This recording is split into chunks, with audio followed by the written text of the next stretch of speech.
អង្គុយរំលឹកគ្រាស្នេហាបងនឹងជីវ៉ាធ្លាប់តែនៅចិនគ្នាតែពេលនេះបាត់បង់រូបពុំងារតើយើងអាចក្បែរគ្នាម្ដងទៀតបានទេ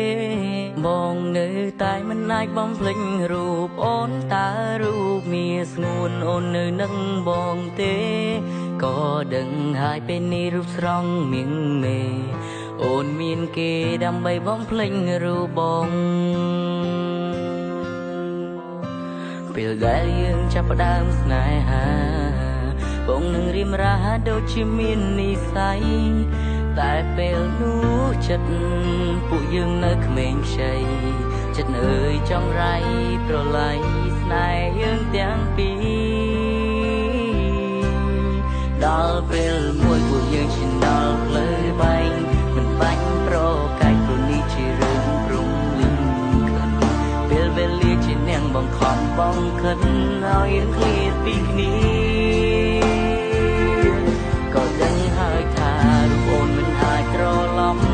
ក៏ព្រោះពេលនេះស្នេហាទៅឈានដល់ផ្លូវបាញ់ចំតើអូនអាចវល់រកបងម្ដងទៀតបានទេ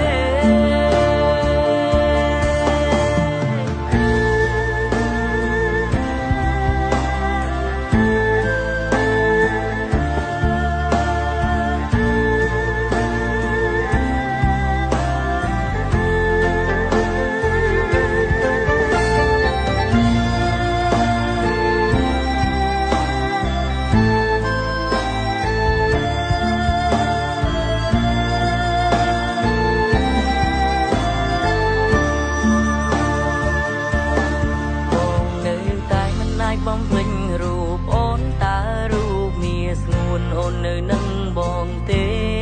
ក៏ដឹងហើយពេលនេះរូបស្រស់មៀងមេអូនមានគេដើម្បីបំភ្លេចរូបបង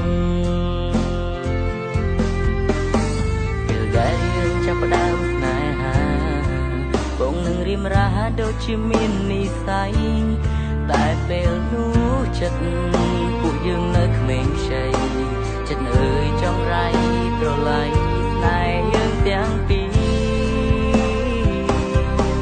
ដល់ពេលមួយពួកយើងឈានដល់ផ្លូវបែងមិនបាច់ប្រកែកព្រោះនេះជារឿងព្រំលឹង